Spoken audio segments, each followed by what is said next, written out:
নৈমিত্তিক প্ৰলয়, প্ৰাকৃত প্ৰলয় আৰু আত্যন্তিক প্ৰলয়। এতিয়া আমি তিনিটা প্ৰলয়ৰ বিষয়ে জানো ক'ব গ'লে।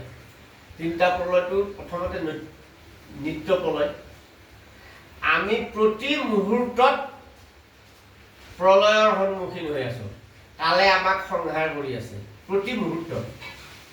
আপুনি জন্ম পাওঁতে কি আছিল? এটা কেঁচুৱা আছিল নহয়। কেঁচুৱাটোৱে গৈ গৈ গৈ গৈ কি হ'ল? আপুনি গম পায়নে? কেঁচুৱা অৱস্থাটোৰ পৰা মই যে এটা কিশোৰ হ'লো, কিশোৰটোৰ পৰা গৈ এজন যুৱক হ'লো, যুৱকটোৰ গৈ পেলাই যে এজন আদহীয়া হ'লো, এতিয়া যে মই প্ৰায় শেষৰ ফালে আহিছো, এই কথাটো আমি গম পাওঁনে? নাপাওঁ। প্ৰতি মুহূৰ্তত আমাৰ এই দেহৰ অৱয়ৱটো আমাৰ প্ৰতি মুহূৰ্তত সলনি হৈ আছে। ঘূৰি থকা মানে সলনি হৈ আছে। আমি নিজে প্ৰতি মুহূৰ্তত আমাৰ ব্লাডটো চেঞ্জ হৈ আছে, নহয় জানো? এইটো হ'ল নিত্য প্ৰলয়। তাৰপিছত আহিল নৈমিত্তিক প্ৰলয়। নৈমিত্তিক প্ৰলয়টো এই যে আমাৰ এই যে ব্ৰহ্মাই সৃষ্টি আৰম্ভ কৰিলে, তাৰপিছত লাহে লাহে এদিন কি হ'ব? মাজে মাজে প্ৰলয়বিলাক নাহে জানো? মাজে মাজে প্ৰলয়বিলাক আহেই নহয়। এই এতিয়া ব্ৰহ্মাই সৃষ্টি কৰি আছে, এতিয়া দিন ৰাতি চলি আছে, এটা দিন কি হ'ব? আমাৰ একাকাৰ হ'ব। একাকাৰ মানে হ'ব ব্ৰহ্মাৰো বয়স কিমান?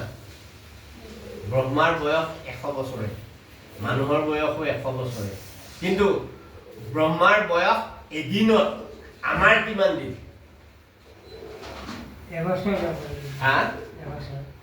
কি? ব্ৰহ্মাৰ এদিনত আমাৰ এবছৰ যাব নে এমাহ যাব? বাপৰে বাপ! ব্ৰহ্মাৰ এদিনত সত্য তেতা দাপৰ কলি, সত্য তেতা দাপৰ কলি, এনেকৈ এটা দিনত 2000 যুগ যাব। ব্ৰহ্মাৰ এদিনত আকৌ ৰাতিও যাব সিমান। 1000 যুগ ধৰক। ব্ৰহ্মাৰ এদিনত 1000 যুগ, আকৌ ৰাতিও 1000 যুগ, 2000 যুগ গ'ল নে নাই? মই হিচাপটো অকণমান পাহৰিছোঁ। এনেকৈ যাব ইমান দিনত এনেকুৱা হিচাপত গৈ গৈ গৈ গৈ ব্ৰহ্মাৰ এদিনতে আমাৰ কিমান সত্য তেতা দাপৰ কলি, সত্য তেতা দাপৰ কলি, এনেকৈ হেৰিবিলাক যাব। গৈ উঠি এইটো হিচাপতে ব্ৰহ্মাৰ যেতিয়া 100 বছৰ হ'ব, সেই তেতিয়া একদম প্ৰাকৃত প্ৰলয় হ'ব। তাৰমানে সেইজন ব্ৰহ্মাও পৰিৱৰ্তন হ'ব, সেইজন ব্ৰহ্মাও ঢুকাব, শেষ হ'ব, সেই ধ্বংস হ'ব। তেতিয়া পৃথিৱী ধ্বংস হ'ব? পৃথিৱী নহয়, পৃথিৱীটো আগতেই ধ্বংস হ'ব। হয় নেকি? পৃথিৱী আগতেই মানে নৈমিত্তিক প্ৰলয়তে কি হয়? নৈমিত্তিক প্ৰলয় যেতিয়া হয় তেতিয়াই কি হয়? আপোনাৰ পৃথিৱীখন ঢাকি থৈ দিয়ে। নৈমিত্তিকে থাকিব? নৈমিত্তিক প্ৰলয়ত আপোনাৰ পৃথিৱীখন বৰফেদি হওক, পানী দি হওক, কিবা দি তাৰমানে ঢাকি থৈ দিব। আমাৰ যেনেকে গধূলি হ'ল, ব্ৰহ্মাৰ এটা দিন হ'ল, সন্ধিয়া হ'ল, সন্ধিয়াত ব্ৰহ্মাই কি কৰিব? আমাৰ দোকানীবিলাকে সন্ধিয়া কি কৰে? দোকানৰ জাপ পেলাই নহয়। ঠিক তেনেকৈ ব্ৰহ্মাই এই সৃষ্টিখন সামৰি থ'ব। এইখন দোকানহে, ব্ৰহ্মাৰ দোকান। ব্ৰহ্মাই দোকান দিছে আৰু সৃষ্টি কৰিছে। যেতিয়া তেওঁৰ এটা দিন হ'ব, আমাৰ 1000 যুগ যাব। সত্য তেতা দাপৰ কলি, আমি কিমান বাৰ জন্ম পাম, কিমান বাৰ মৰিম, হিচাপ নাই ব্ৰহ্মাৰ এদিনতে। তাৰপিছত তেওঁ সামৰিব সৃষ্টিখন। সামৰিব মানে অলপ সময় ঢাক দি থৈ দিব আৰু। এতিয়া আজিতো থাক, কাইলৈ দোকান খুলিম আহি আকৌ, ৰাতি হ'ব লাগিল নহয়। সেইবুলি ব্ৰহ্মা গৈ পেলাই শুই থাকে এটা ৰাতি কাৰণে। তেতিয়া আকৌ যিমান দিন সৃষ্টি আছিল, ব্ৰহ্মাৰ দিন আছিল, সিমানখিনি সময় আকৌ ৰাতি হ'ব, তেওঁ হ'ব। সেইটো হ'ল নৈমিত্তিক প্ৰলয়। তাৰপিছত প্ৰাকৃত প্ৰলয় যিটো হ'ব, এই ব্ৰহ্মা সলনি হ'ব। সেই প্ৰাকৃত প্ৰলয়, সেইটো ব্ৰহ্মাও সলনি হ'ব, সেইটো ব্ৰহ্মা ঢুকাল। প্ৰাকৃত প্ৰলয়ত একদম চন্দ্ৰ সূৰ্য একো নাথাকে। চন্দ্ৰ সূৰ্য গ্ৰহ নক্ষত্ৰ তেতিয়া একো নাথাকে, আনকি ব্ৰহ্মাও নাথাকে। স্বৰ্গ মৰ্ত্য পাতাল একো নাথাকে। সেইটো প্ৰাকৃতিক প্ৰলয়। নৈমিত্তিক প্ৰলয়ত আকৌ এই তিনি লোকত হয়, স্বৰ্গ মৰ্ত্য পাতালত হয়। কিন্তু জনলোক, মহৰলোক, শিৱলোক, ব্ৰহ্মলোক এইবিলাকত নহয়, সেইবিলাকত নাই। সেইবিলাকত নহয় নৈমিত্তিক প্ৰলয়টো। কিন্তু প্ৰাকৃত প্ৰলয়টো সেইবিলাকতো হ'ব, একে ব্ৰহ্মলোকতো হ'ব প্ৰাকৃত প্ৰলয়টো। তেতিয়া প্ৰভু ভগৱন্ত অকলে থাকিব, আকৌ নতুনকৈ সৃষ্টি আৰম্ভ কৰিব, তাৰমানে নতুন ব্ৰহ্মাৰ সৃষ্টি হ'ব। তেতিয়া আকৌ নতুন ব্ৰহ্মাৰ সৃষ্টি হ'ব। এই যুগ যুগ পোৱা হ'ব তেতিয়াহ'লে। হয়, যুগ মানে যুগেই গ'লেই নহয়। যুগৰ কথা ক'লোৱে যে সত্য তথা দাপৰ বুলি।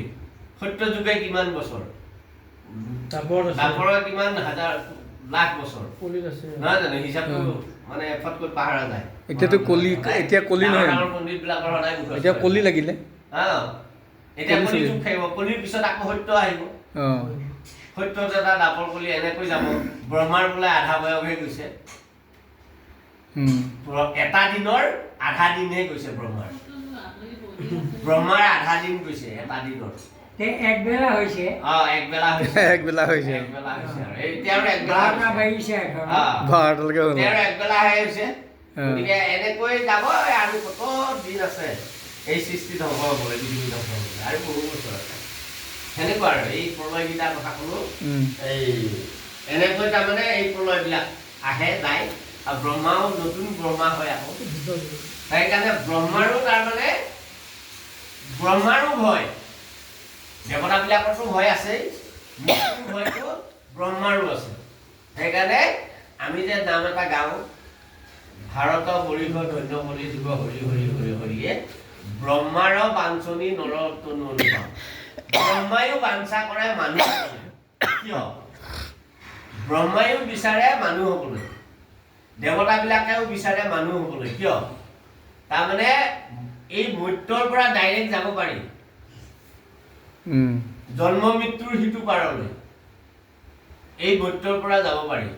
কিন্তু স্বৰ্গৰ পৰা আপুনি যাব নোৱাৰে, উচ্চ গ্ৰহ মণ্ডলবিলাকৰ পৰা আপুনি যাব নোৱাৰে, ইয়ালৈ আহিব লাগিব, ইয়াৰ পৰাহে যাব পাৰি। নিম্নকৈ যাব পাৰি, নিম্নকৈ যাব পাৰি, উচ্চকৈ আহিব নোৱাৰি তলত।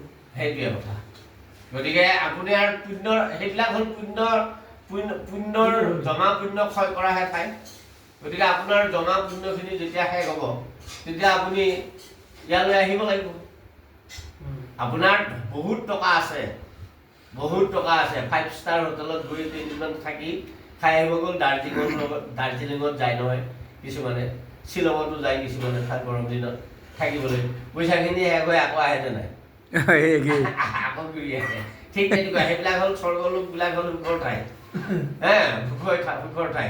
তাত ভোগ কৰিলে জমা ধন শেষ, তাৰপিছত আকৌ আহি গ'ল ঘৰলৈ। আচল ঘৰ এইখনেই।